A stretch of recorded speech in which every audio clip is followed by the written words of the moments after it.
그 유엔에서 발표가 났어요. 사람 나이를 5단계로 나눠서 발표를 했는데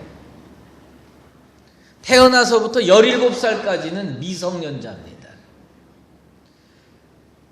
두 번째가 참 중요한데 18살부터 65세까지 청년이랍니다. 할렐루야. 제가 청년입니다. 약간 머리가 힐 뿐이지 전 청년입니다. 그 다음에 66세부터 79세까지 중년입니다. 그 다음에 80세부터 99세까지 노년입니다.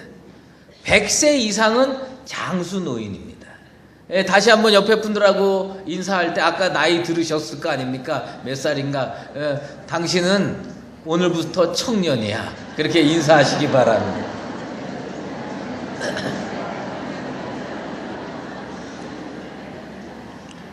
그저 청바지 입고 다니는 젊은이들 나하고 레벨이 같은 겁니다. 저도 청년이고 여러분도 청년이에요.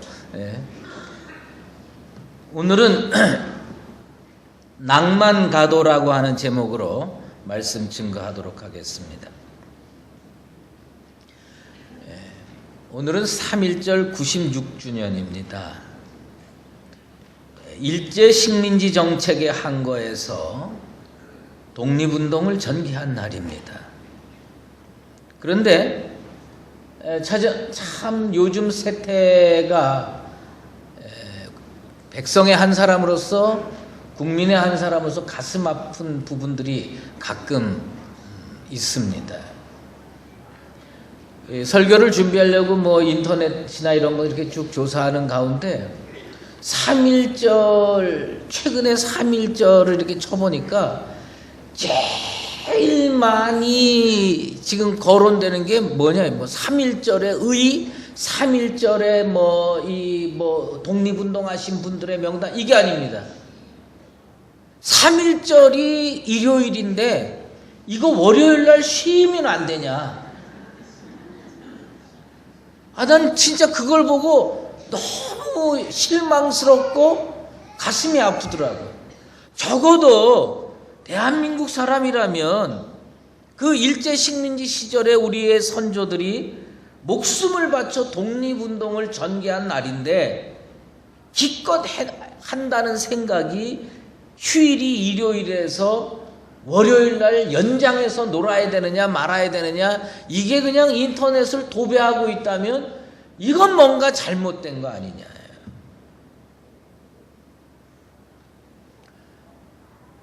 3.1절에 생각나는 많은 분들이 계시겠지만 저는 유관순 열사를 기억하지 않을 수가 없습니다.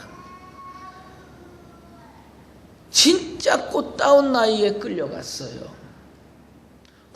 지금 우리로 얘기하면 고등학교 1학년 여학생을 끌고 간 겁니다. 나는 진짜 그 일제의 그 정신 상태, 그들이 참 정말 극악한 종류의 나라구나라고 느끼는. 고등학교 1학년 여학생을 끌고 가가지고요. 그 다음에 그 여학생이 고등학교 2학년 말에 죽은 거예요.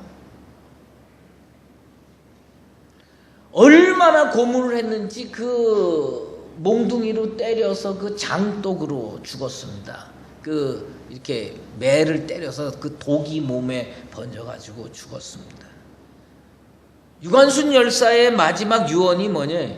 내 손톱이 빠져나가고 내 귀와 코가 잘리고 내 손과 다리가 부러져도 그 고통은 이길 수 있사오나 나라를 잃어버린 그 고통만은 견딜 수가 없습니다. 나라에 바칠 목숨이 오직 하나밖에 없는 것만이 이 소녀의 유일한 슬픔입니다. 이 유관순 열사는 사실 철저한 기독교인입니다.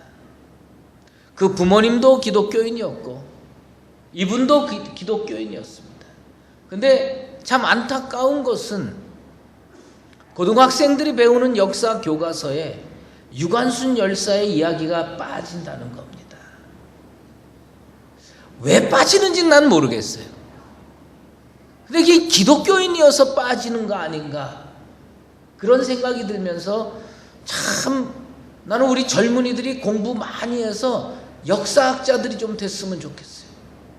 역사학자들이 돼서 이 나라에 얼마나 올바른 그리스도인들에 의해서 나라가 지탱되어 왔는지 한 번쯤은 우리들의 자손들이 그 역사 공부를 해서 역사 교과서를 제대로 해서 우리들의 후학들을 제대로 믿음으로 좀 가르칠 수 있는 계기를 만들면 좋겠다, 그런 생각이 듭니다.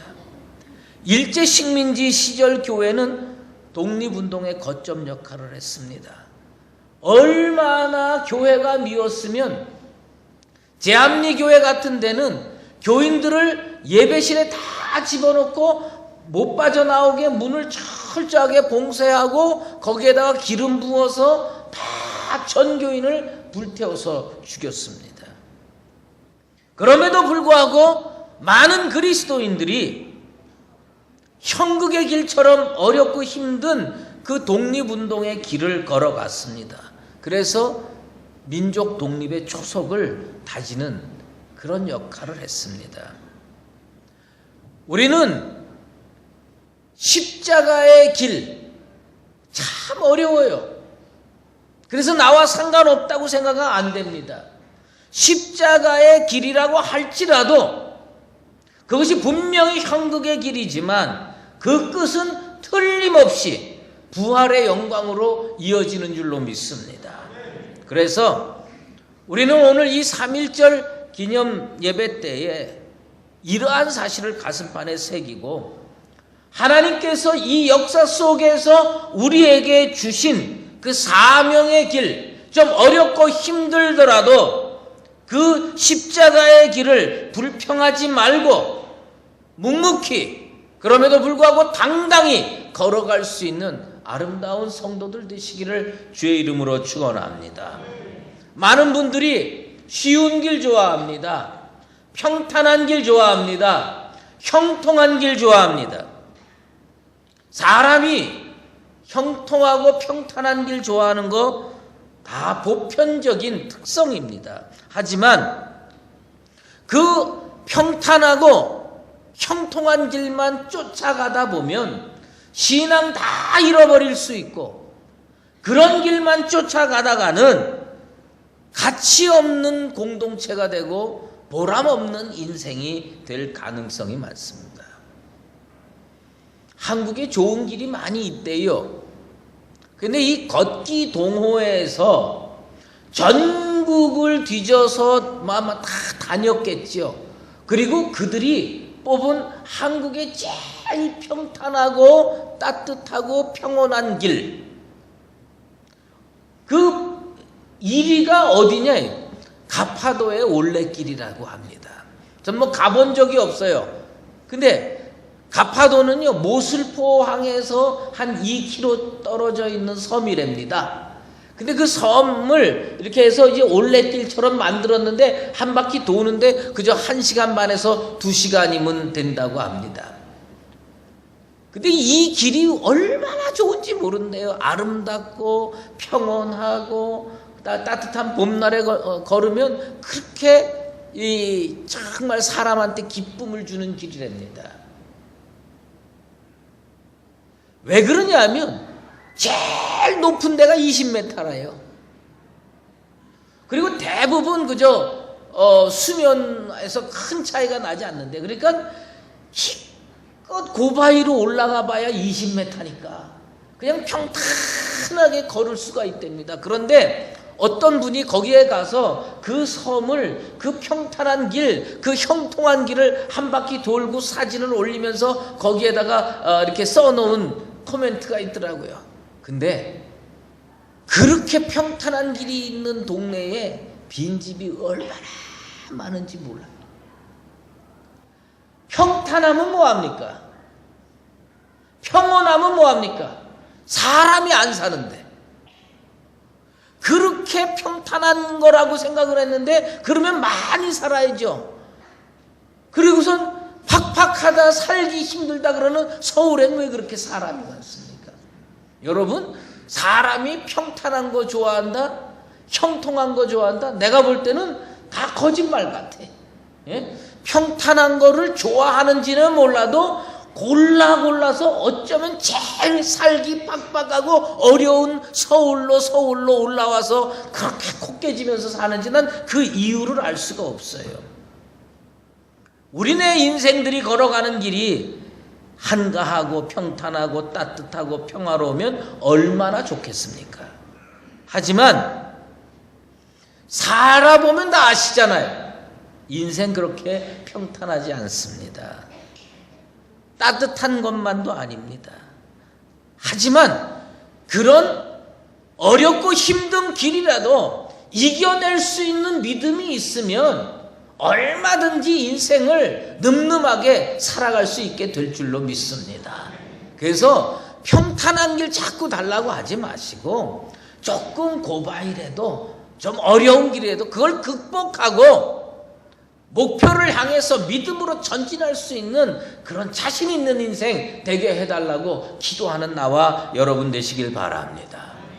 어렵고 힘든 인생길을 걸어간 대표적인 사람이 누구냐? 야곱입니다. 야곱이요, 아들 잘 둔 덕분에 이 아들이요, 잊어먹은 줄 알고 죽은 줄 알았는데 아이 십몇 년 만에 애굽의 총리 대신이 됐어요. 그래가지고 아버지 오라고 그러는 거예요. 그때 야곱이 아들들하고 뭐 그 다음에 식구들 다 데려서 장정만 70명 데리고 어디 갔냐? 애굽으로 갔습니다. 애굽으로 가서 바로 왕 앞에 섰는데 바로가 물어봅니다. 오늘 옆에 분들한테 물어보듯이 내 나이가 몇이냐? 바로가 물어봐요. 당신 연세가 얼마나 됩니까? 그때 야곱이 내가 130세입니다. 130세지만 우리 조상에 비하면 그렇게 많이 산 것도 아닙니다. 그러나 이 130년을 살았는데 내 인생을 한마디로 정의를 내린다면 내 인생은 정말 험악한 인생이었습니다. 고달픈 인생이었습니다. 힘든 인생이었습니다 하고 고백을 합니다. 사실 이 사람은요, 어릴 때부터 꼬이고 또 꼬였어요. 그래서 형 에서를 피해서 도망을 갑니다. 밧단 아람으로 외삼촌 댁으로 도망을 갑니다. 그런데 도망가는데 그 도망가는 그 시점부터 근 20년간을 정말 어렵고 힘들고 고달프게 살아갔어요. 그 시발 시점에 어느 벌판에서 잠을 자게 됐느냐? 루스 벌판에서 잠을 자게 됐습니다. 루스 벌판에서 잠을 자는데 하나님께서 사닥다리를 내려보내십니다. 천사가 오르락 내리락 합니다. 여러분, 평탄해야 인생 좋은 길 걸어가는 거 아닙니다. 따뜻해야 인생 좋은 길 아닙니다. 명예와 권력과 물질이 풍성해야 좋은 길이 아닙니다. 가장 좋은 인생길이 뭔지 아십니까? 그 길이 어떤 길이라도 하나님이 함께 하시는 길이 제일 좋은 길인 줄로 믿습니다. 하나님께서요, 야곱 혼자 보내시기가 어려웠어요. 하나님께서 야곱을 너 혼자 겪어봐라 그리고 보내시지 않았습니다. 어떻게 했느냐? 하나님이 천사 보내셔서 사닥다리 내려보내시고 오르락 내리락 하면서 우리 하나님이 그 인생 붙들어 주신 줄로 믿습니다. 야곱을 붙들어 주신 하나님의 손길이 지금 우리 강북제일교회와 강북제일교회 성도 한국교회를 붙들고 계시는 줄로 믿습니다. 여러분, 아무리 험난한 인생길도요, 하나님이 붙들어 주시고 하나님이 함께 하시는 길로 가야 되겠다, 주님 앞에 기도하고 그 길을 확보해내는 믿음의 사람들 되시기를 축원합니다. 터키라는 나라는요, 아주 철저한 이슬람 국가예요. 물론 이슬람 국가에서는 터키가 조금 조금 왔다 갔다 하는 나라라고 보일지 몰라도 우리가 볼 때는 뭐 이슬람 국가예요. 철저한 이슬람 국가예요. 근데 터키의 어떤 학생 하나가 기독교 서적을 읽다가 예수를 덜컥 믿게 됐습니다. 성경을 읽고 기독교 서적을 읽다가 예수쟁이가 됐어요. 그래서 어느 날 수업 시간에 몰래 이 성경을 읽다가 선생님한테 들켰어요. 이슬람을 철저히 믿는 선생님한테 들켰어요. 그래가지고 너 왜 이런 책 보느냐? 아마 이 이슬람 국가는요, 선생님이 학생들 그 신앙 기독교 믿고 이런 거가 딱 발견되면 선생님이 직접 신문하고 고통을 줄 수가 있는 모양이에요. 그래가지고 선생님이 막 아주 꼬치꼬치 따져 묻는 거예요. 근데 이 학생이 선생님께 드릴 말씀이 있습니다. 질문이 있습니다. 질문이 뭔데? 제가 길을 가다가 길을 잃어버렸습니다. 근데 내 앞에 살아있는 사람이 하나 있고 죽은 사람이 하나 있는데 저는 누구에게 길을 물어봐야 됩니까? 그러니까 선생님이 야 이놈아 당연히 살아있는 사람한테 길을 물어봐야지. 제가 알고 있기로는 마호메트는 죽은 사람이고 예수 그리스도는 성경에 보니까 살아있는 사람이라고 합니다. 제가 죽은 마호메트에게 인생의 길을 물어봐야 됩니까? 살아있는 예수 그리스도에게 물어봐야 됩니까? 답변이 궁해진 선생님이 그렇게 대답했대요. 내 마음대로 해라. 내 마음대로 해라. 여러분, 야곱은요 어떤 인생길을 선택했느냐? 요셉 만나가지고 잘 먹고 잘 살고 노후를 편안하게 하기 위해서 그 길 걸어간 게 아닙니다. 하나님께서 그 길 가라고 명령하셨기 때문에 그 길 간 겁니다. 우리가 인생길을 선택하고 인생길을 정하는데 한 가지 기준이 필요합니다. 그것은 뭐냐면 그 길이 평탄하냐 평탄하지 않느냐, 그 길이 정말 명예와 물질과 부가 약속되어 있느냐 아니면 고통과 아주 피곤함이 약속되어 있는 길이냐, 그것 때문에 판단하는 게 아니라 하나님께서 내 인생을 붙드시고 나와 동행하시고 그 길을 가라고 명령하셨느냐 안 하셨느냐가 더 중요한 줄로 믿습니다. 그래서 뭐가 필요하냐? 구속사적인 안목으로 자기의 인생길을 살펴보시는 우리 성도들 되시기를 축원합니다. 자기 기분이나 지식의 토대를 두고 인생길을 선택하면 안 됩니다. 욕심으로 보다 잘 사는 길이라고 생각해서 선택해서도 안 됩니다. 뭐냐? 하나님께서 이 길을 가라고 하셨느냐? 하나님께서 내가 이 길 가면 붙들어 주시겠느냐? 베드로가 통찰력이 부족하고 머리가 부족해서 예수님이 나를 따라오너라 그럴 때 모든 것 버려두고 쫓아간 줄 아십니까? 아닙니다. 베드로도 다 생각이 있고요. 베드로도 다 판단이 있습니다. 이 길로 가야 내 인생 달라진다. 이 길로 가야 진짜 내가 구원 얻는다. 이 길로 가야 내 인생이 보람있고 가치 있게 된다 라고 하는 확신이 있었으니까 모든 것 버려두고 예수를 쫓아갔습니다. 우리가 인생길을 선택하고 가는데 제일 중요한 건 그 길의 끝입니다. 그 길의 끝이 무엇이 있느냐를 먼저 살펴보고 그 길을 선택해야 되는 겁니다. 야곱이 70명 데리고 갔을 때, 그리고 세월이 흘러서 야곱도 죽고 요셉도 죽고 그리고 100년이 지나고 200년이 지났을 때 어쩌면 야곱의 후손들은 야곱을 원망했을지 모릅니다.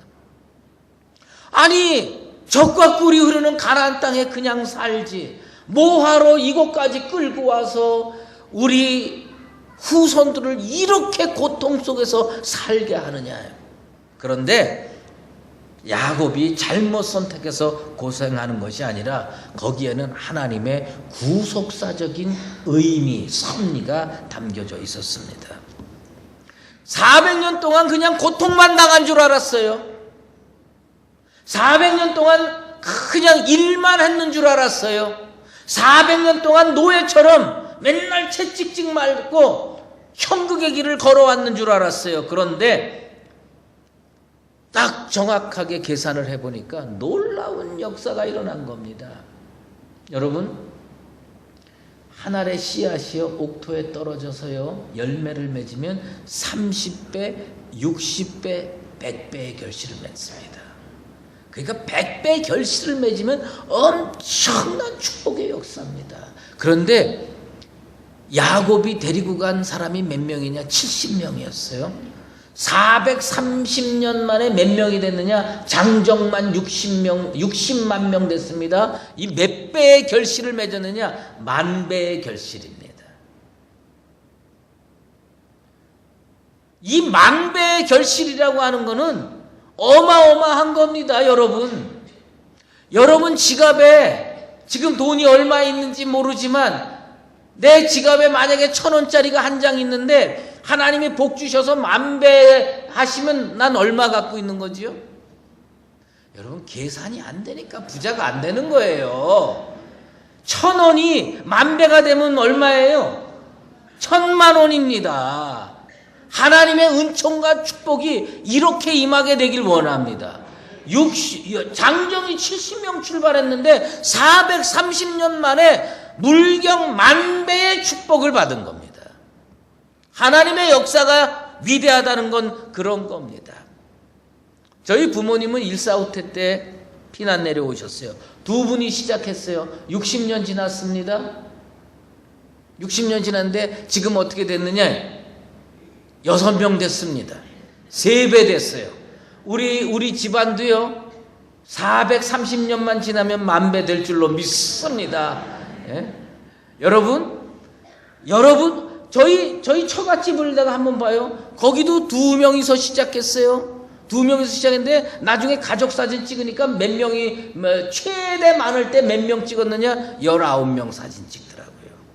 그러면 2명이 시작해서 한 60년 만에 몇 배 됐냐? 9배, 10배 돼가는 거예요. 여러분 가정도 하나님의 축복의 역사가 일어나면 30배, 60배, 100배의 결실이 아니라 1,000배, 10,000배의 결실을 맺어지게 되길 바랍니다. 많은 분들이 내가 그 기도나 그런 말씀을 들을 때마다 가슴이 아픈데 여기를 광야라고 그러더라고. 이 백진영 그냥 모래 하나도 없는데 무슨 광야예요? 근데 여기를 광야라고 그러더라고요. 근데 저는요 여기에서 신앙생활하는 것 중에 우리의 기도 제목이 아직 완전 응답이 되질 않아서 가슴 아픈 부분이 있지만 난 참 감사하고 있습니다. 여러분 이스라엘 백성이 광야에서 뭐 먹고 살았죠? 예, 만나와 메추라기 먹고 살았어요. 만나와 메추라기. 진짜 코에서 냄새가 날 정도로 하나님께서 그냥 매일 만나와 메추라기 줬는데 제가 이 강북제일교회 와가지고 백주년 기념관으로 쫓겨나가지고 제일 많이 먹은 게 뭔지 아십니까? 순댓국입니다. 우리 장로님들 진짜 철저하게 순댓국만 사주셔. 예, 전 내가 평생 먹은 순댓국보다 여기 10개월 먹은 순댓국 숫자가 더 많습니다. 저는 불평 없습니다. 왜? 그것도 감사하지요. 예, 감사해요. 그래서 나는 그 광야에서 먹은 만나가 순댓국 닮았나 보다. 난 요즘에 그렇게 생각하고 살고 있습니다. 하지만 이 일의 끝에 하나님의 영광이 있을 줄로 믿습니다. 이곳이 말이에요. 이곳이 하나님께서 성도에게 허락해 주신 축복의 옥토가 되기를 주의 이름으로 축원합니다. 요즘에 우리 성도들 중에서 아주 새롭게 근심 걱정이 늘어지신 분들이 꽤 있습니다. 우리가 대법을 이겼는데 뭘 또 하나 져가지고 심각한 문제에 접어든 것처럼 말씀하시는 분이 있습니다. 저는 신앙적으로 그렇게 해석합니다.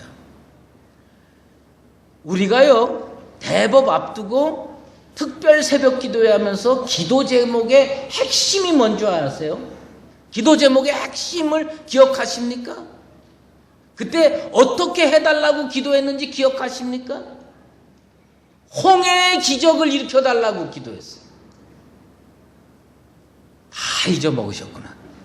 홍해의 기적을 일으켜달라고 기도했습니다. 하나님께서 우리에게 홍해의 기적을 일으켜 주듯이 진짜 그 바다를 육지처럼 덮게 해주셔가지고 대법을 이겼습니다. 그런데 여러분 그 출애굽기를 오늘 집에 가서 다시 한번 읽어보시기 바랍니다.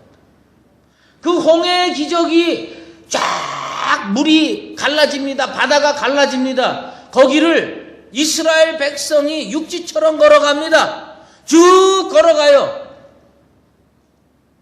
그 길은 누구를 위해서 닦은 줄 아십니까? 하나님께서 하나님의 백성 이스라엘 백성을 위해서 닦아 놓으신 겁니다. 그런데 이스라엘 백성을 위해서 닦아 놓은 길을 자기를 위해서 닦아 놓은 줄 착각하는 인생들이 있었어요. 그게 누구냐면 바로와 바로의 군대였습니다. 이스라엘을 위해서 닦아 놓은 길에 바로와 바로 군대가 접어들기 시작했습니다. 하나님께서 가만 놔두셨어요. 글로 들어와서 어떻게 됐습니까? 다시는 볼 수가 없게 됐습니다. 우리가 대법 이기고 하나님께서 딱 자르지 않으셨어요. 그냥 조금 열어놓으신 거라고 저는 생각하고 있어요. 조금 열어놓으신 거예요. 너무 근심하지 마세요. 너무 걱정하지 마세요. 너무 불안에 떨지 마세요. 하나님의 역사는 알 수가 없습니다. 우리는 단지 기도할 뿐입니다. 난 우리가 하나님의 백성임을 확신하고 있습니다.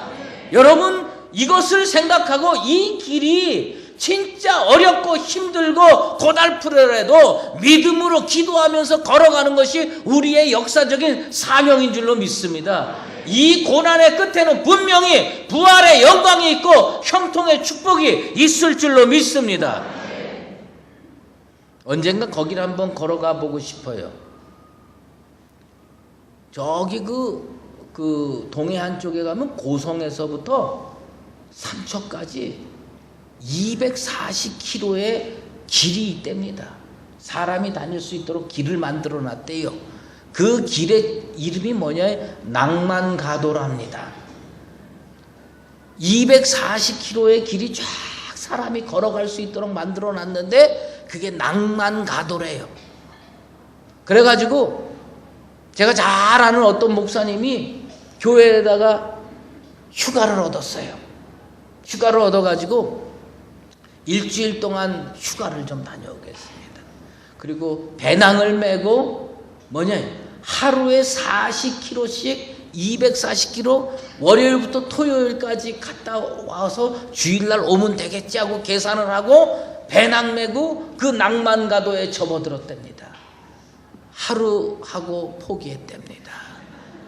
40km가 멀어가지고 걷는 게 너무 다리가 아파서 포기한 게 아니라 죄송합니다만은 그 양반이 치질이 있어가지고 치질이 도져가지고 그만뒀다고 그러더라고요.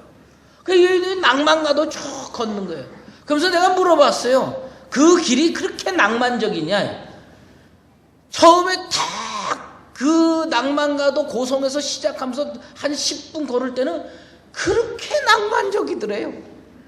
그렇게 아름답더래. 근데 이게 3km 되고 5km 되고 하는데 고통이 밀려오는데 뭐 설악산도 안 보이고 동해바다도 안 보이고 빨리 어디 가서 점심 먹고 싶고 빨리 어디 가서 쉬고 싶고 그 생각밖에 안 들더래요. 난 그 이야기를 들으면서 그런 생각이 듭니다. 우리의 인생길도요 멀리서 보면 멋있어 보입니다. 우리가요 나중에 교회 회복하고 들어가면요 다 옆에서 그럴 겁니다. 아 잘했다고 훌륭하다고 자기가 이렇게 될 줄 알았다고 그러면서 먼 발치서 보는 사람들은요 그게 다 아름다워 보이고 낭만적으로 보이고 다 좋아 보입니다. 하지만요 십자가의 길은 걸어보지 않은 사람은 말할 수가 없는 겁니다. 우리가 비록 이 길을 걸어가는데 고달프고 힘들어도요 나중에 이 길의 끝에는 영광이 있는 줄 믿고 좀 아파도 뚜벅뚜벅 신앙으로 걸어가게 되길 바랍니다. 3.1운동 끝나고 독립 금방 올 줄 알았지만 하나님께서는 궁극적으로 독립시켜줬지만 그것도 힘들게 얻은 겁니다. 우리가 지금 이렇게 놀라운 축복을 받아 누리게 된 건 3.1운동 시작할 때 고통과 슬픔 속에서도 멈추지 않고 걸어갔기 때문입니다. 우리 교회 앞에 잠깐의 십자가의 형극이 앞에 놓여 있다 하더라도 믿음으로 걸어갑시다. 힘을 내서 걸어갑시다. 용기를 내서 이겨내게 되길 바랍니다. 이 길 끝에는 교회의 회복뿐만 아니라 놀라운 하나님의 영광이 축복으로 약속되어 있는 줄로 믿습니다. 우리는 이 길을 어떻게 걸어가야 되느냐? 찬송 부르면서 이 길은 틀림없이 낭만가도다. 이 길의 끝에는 축복이 있으니 지금 잠시 고달퍼도 나중에는 이때 이야기를 하면서 그때 참 행복했어, 그때 참 보람됐어, 내 인생의 길은 한마디로 표현하면 낭만가도였어라고 표현할 수 있는 축복의 길을 믿음으로 걸어가서 승리에 이르는 나와 여러분 되시기를 주의 이름으로 축원합니다. 이제는 우리 주 예수 그리스도의 은혜와 하나님 아버지의 극진하신 사랑하심과 성령의 인도하시고 교통하심이 비록 십자가의 길이라도 찬송 부르며 맡겨진 역사적 사명을 감당하며 걸어가서 그 끝에 있는 부활의 영광과 온전한 축복을 받아 누리기로 작정하는 사랑하는 강북제일교회 모든 성도들 머리머리 위에와 이 민족과 이 나라 위에 이제로 영원히 함께 계시옵기를 간절히 축원하옵나이다.